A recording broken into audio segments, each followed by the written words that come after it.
Well, guys, yeah, so part two of craziness. Anyway, this is my stool. So things were going pretty well and everything was fine. Previous, I was really lonely and I met a guy on Craigslist and we hung out. And I'm going back to currently now. So I go to get a checkup and it says I have an STD. I freak out because I wasn't with anyone. Um, And the guy that I dated previous, we kissed, but that was it. So I automatically thought it was my boyfriend. I confronted him at the hospital. I called him. I said, "What did you give me? I got something." He's like, "What are you talking about?"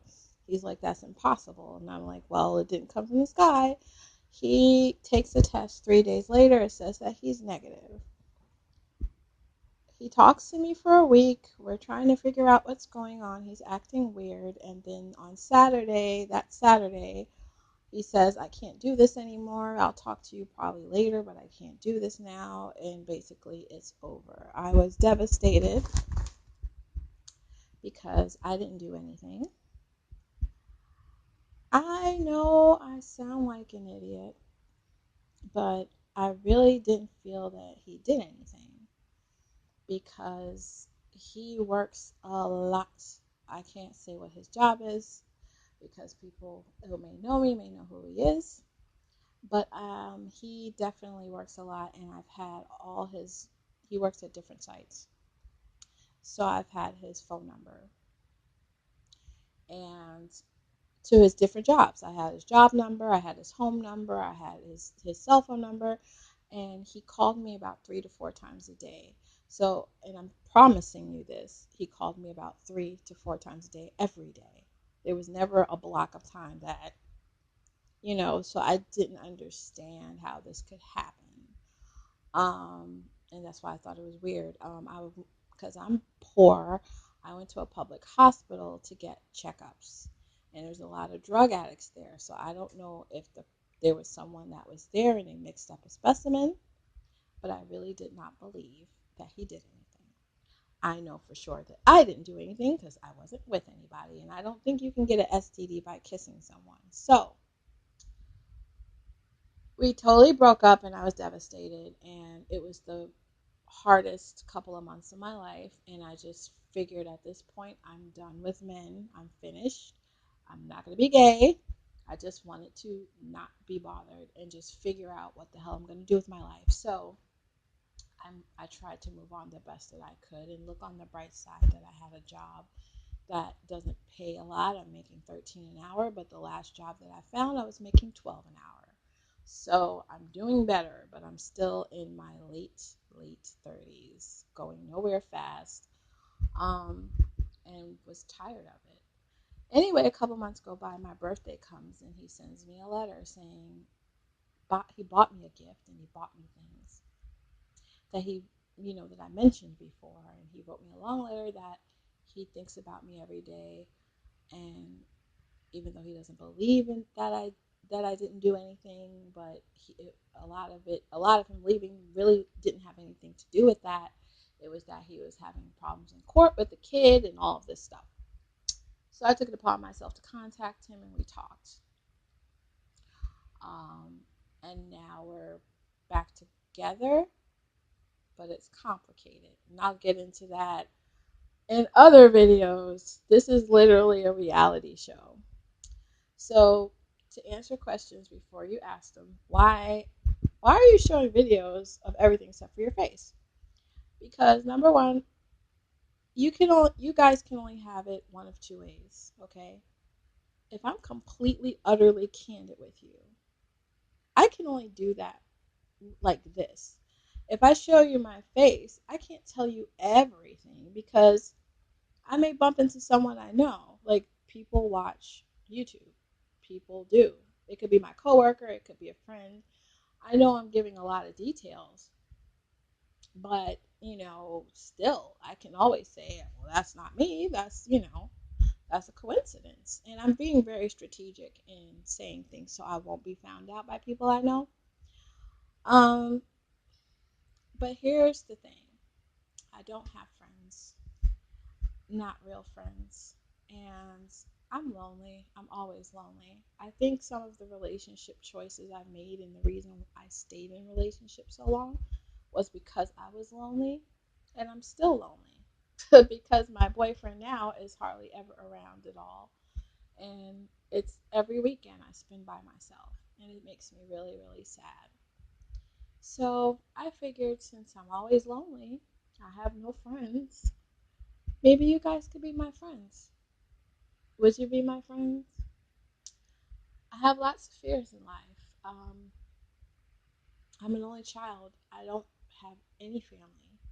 And I feel that, I don't, of course, as usual, I don't talk to my dad. I talk to my mother, of course, we live together. But when she passes away, I have no one.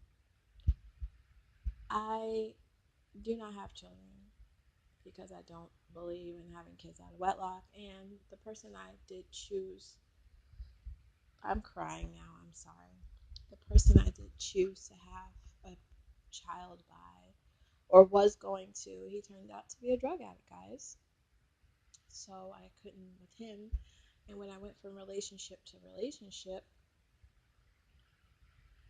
it didn't seem like it was going to lead to marriage. And the person that I did marry, it didn't last long enough for me to even consider that. By the time I even did consider having children, they said I had a million fibroids in my body, and they were in every spot of my body, in my uterus. So basically, even if they cut everything out, I couldn't have a child. So I can't have children. The truth is that even though me and my boyfriend have problems, I feel that he would he would be a good husband. I know he would marry me and give me a child, but it's too late. I'm really too old at this point, and I can't have any. So I'm really trying to deal with that. I'm very scared because, like I said, when my mother dies, it's just me. There's no one. I don't have anyone close to me. And it scares me every day. Not to mention that I don't make a lot of money and I just feel like a failure. I feel useless and I just feel like there was no hope.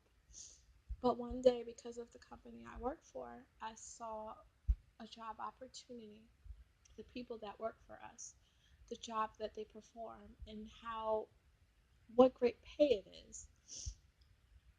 It only takes 2 years of school, and I figure logically it's going to take me 4 years to go to school, being that I have to work, but I would get paid lots of money. And I would definitely be great at my job because I do like the ideal of the job. So my goal is to go back to school. I'm really excited. I'm really excited and amped to do so. I plan to change my life. As you see, my room is very boring. There's nothing here going on. So I plan to start working on this goal. And I want you guys to be with me throughout the whole journey because I have nobody to cheer me on. I have nobody to give me advice. I don't know. So this is why I'm here, guys. I feel like when I graduate, I might show you my face because I'll finally feel like I deserve to be shown. I won't feel ashamed anymore. I'll feel like a person with pride, and I don't feel like I have pride right now. But this is why I have the channel. It won't always be sad. It'll be happy sometimes. It'll be informative. I will show you my city and what I deal with and all kinds of things that you guys will probably be able to relate to. I know I sound really, really young, but I'm not. I have gray hair, but I do look young for my age. I do sound young for my age. People think I'm way younger than I am. They think I'm like 10 years younger than I am, but I'm not. So I ask you guys to listen and give me advice and give me your opinions and tell me what you're going through. Maybe we can help each other. So I'm really taking a big step here, guys. But I hope that we can make it through. And that's it.